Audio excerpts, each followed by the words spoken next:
আসসালামু আলাইকুম, আশা করি সকলে ভালো আছেন। আজকে আমাদের দৈনিক ক্রাইম ডায়েরি, ডেইলি ইনভেস্টিগেশন এবং সাপ্তাহিক গোয়েন্দা ডায়েরি পত্রিকার উত্তরাঞ্চলীয় কার্যালয়ে মেহমান হিসেবে উপস্থিত আছেন প্রবীণ সাংবাদিক এবং রায়গঞ্জ অঞ্চলের অনেক পরিচিত একজন মুখ, নিমগাছির অধিবাসী, রায়গঞ্জ তারাস সিরাজগঞ্জ অঞ্চলের প্রবীণ সাংবাদিক। সুদীর্ঘ সময় ধরে তিনি সাংবাদিকতার সাথে জড়িয়ে আছেন আষ্টেপৃষ্ঠে। প্রবীণ সাংবাদিক সমা আব্দুস সাত্তার, যিনি সুদীর্ঘ সময় ধরে এই রায়গঞ্জ তারাস অঞ্চলে সাংবাদিকতার সাথে আষ্টেপৃষ্ঠে জড়িয়ে আছেন। তার জীবনে অনেক বড় বড় পত্রিকায় তিনি কাজ করেছেন এবং এই রায়গঞ্জ প্রেস ক্লাবের দায়িত্ব একসময় পালন করেছেন। এই প্রবীণ সাংবাদিক, যিনি আমাদের দৈনিক ক্রাইম ডায়েরির সিরাজগঞ্জ ব্যুরো চিফ এবং সাপ্তাহিক গোয়েন্দা ডায়েরি পত্রিকার সাথেও তিনি জড়িয়ে আছেন।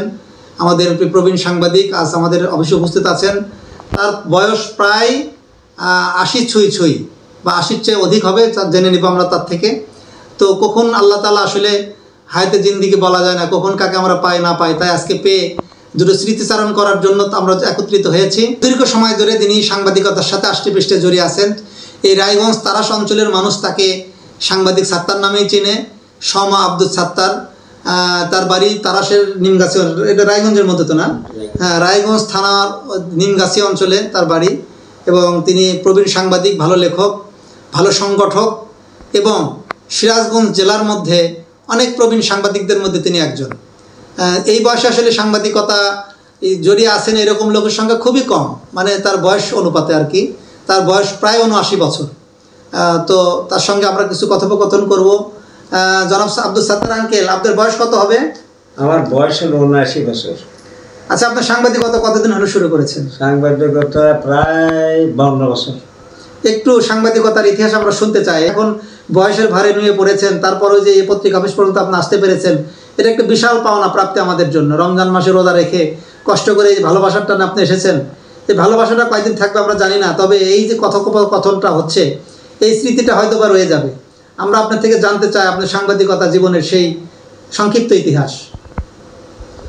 আমি সাপ্তাহিক ইত্তেফাক ছিল, তখন বার্তা সম্পাদক ছিল এখানকার আসাদুর রেজা, ধনকন্ডি বাড়ি। উনি তখন সাপ্তাহিক পত্রিকায় কাজ করে ইত্তেফাকে। সেই সময় থেকে আমার হাতে খড়ি। আমি ওনার কাছে মাঝে মধ্যে আসছি, বসছি, উনি শিখেছেন আমাকে। আমানুল্লাহ চৌধুরী ইত্তেফাকের বগুড়ার প্রতিনিধি ছিলেন। আমিনুল ইসলাম চৌধুরী, উনি ছিলেন সিরাজগঞ্জের প্রতিনিধি। ওনারা আমার উস্তাদ, ওনারা আমাদের শিখেছে। আমাকে সাংবাদিকতা মূলটা তারাই শিখেছে আমাদেরকে, আদর্শের কথা, তারপরে কীভাবে সাংবাদিকতা করতে হবে, কীভাবে সাংবাদিকতা করলে সম্মান যশ আসবে, এটা ওনাই শিখেছে আমাদের, ওনারাই। তো সবচেয়ে বেশি মনে হবে আসাদুর রেজার কথা, কারণ উনি অনেক মানে এত ভালো কথা বলছেন, ভালো কথা বলছেন, তার বলা যাবে না। উনি কিন্তু ওনার ভিতরে অহংকার ছিল না। উনি সব সময় গেলেই বসো, সাত্তার বসো, শোনো, এই পেশা করবে, এই পেশা করলে কিছু কথা শুনে যাও। তো যে জ্ঞানটা দিয়েছে, সেই জ্ঞানটা ধরে নিয়ে আজ পর্যন্ত আমি চলছি।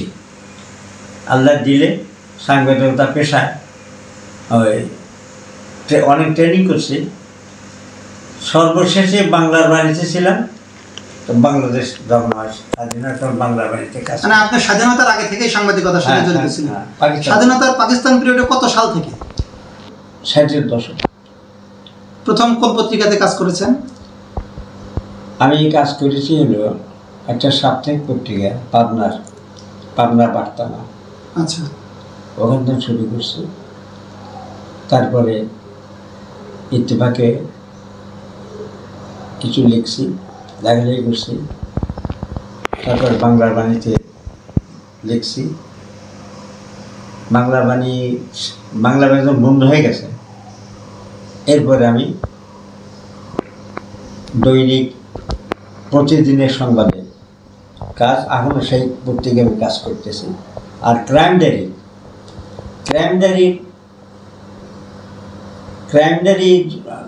অনেক দিন আগে ক্রাইম ডায়েরির সঙ্গে সম্পর্ক আমার। ক্রাইম ডায়েরির সম্পাদক আমার ছেলে তুল্য হওয়ায় সে আমাকে যথেষ্ট সম্মান দেয়, যথেষ্ট ইজ্জত দেয়, যার কারণে আমি সেখানে এখনও ধরে রাখছি। বয়সে ভারে আমি হয়তো চলাফেরা করতে পারি না, আমার বেশি বয়স হয়ে গেছে, ৭৯ বছর বয়স, এই কারণে চলাফেরা করতে পারি না। তো এই প্রবীণ সাংবাদিকেরা আসলে তাদের যে কর্মজীবন, এই বৈচিত্র্যময় কর্মজীবনে তারা আসলে প্রকৃতপক্ষেই সাংবাদিকতাকে বুকে লালন করেছে, ধারণ করেছে এবং প্রকৃত সাংবাদিকতা বলতে যা বোঝায় তা তারা করার চেষ্টা করেছে। এই গণমাধ্যম কর্মীদের সম্পর্কে আপনার কোনো পরামর্শ থাকলে সংক্ষেপে একটু পরামর্শ দিতে পারেন। গণমাধ্যম সবচেয়ে বড় জিনিস হলে কি, আসলে সাংবাদিকতার যে পেশা, আগে পেশার প্রতি সম্মান দেখাতে হবে। পেশাটা সম্মানী পেশা, সকল যাকে সম্মান করে।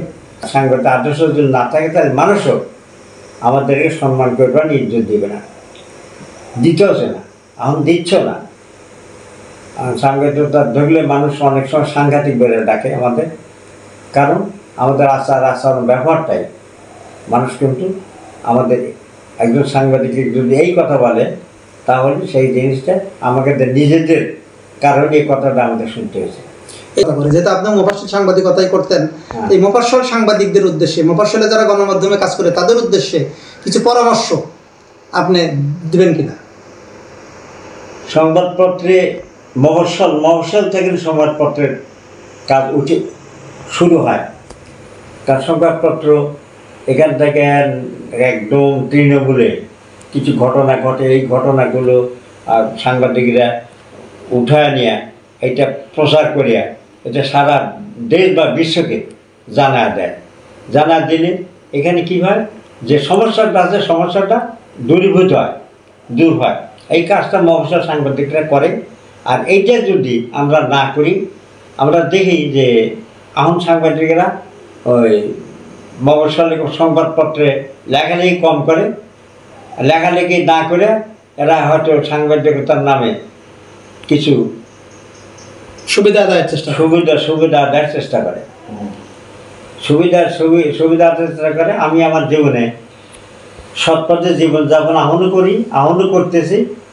আমি সাংবাদিকতার জীবনে কোনো দিনও কারো কাছ থেকে কোনো অর্থের বিনিময়ে আমি সংবাদপত্রের লেখা বন্ধ করিনি। আমি এই সাংবাদিকতা করতে যে আমার নাকি অনেক মামলা হয়েছে, কিন্তু আমাকে ধরতে পারে নাই এই কারণে আমার কাছে ডকুমেন্ট ছাড়া আমি কোনো কাজ করি নাই।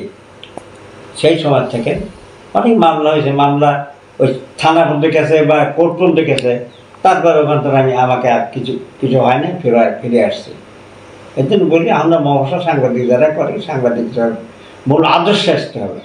সাংবাদিকরা মূলত আপনি বলতে চাচ্ছেন যে সাংবাদিকতা হলো আদর্শিক পেশা এবং মৌলিক আদর্শকে বজায় রেখে এবং গণমাধ্যম কর্মীদের কাজ করতে হবে। পাশাপাশি যে কোনো কাজ বা যে কোনো লেখা বা যে কোনো লেখনী কপি পেস্ট না করে মূলত গঠনমূলক, দেশের জন্য উপকার হয় এবং পর্যাপ্ত ডকুমেন্টস কালেকশন করে তারপর সেই ভিত্তিতে গবেষণামূলক লেখা লিখে দেশ ও জনগণের কল্যাণে কাজ করবে। এটাই মূলত আপনি পরামর্শ দিতে চাচ্ছেন। আমি এইটাই মনে করি। আপনাকে অসংখ্য ধন্যবাদ।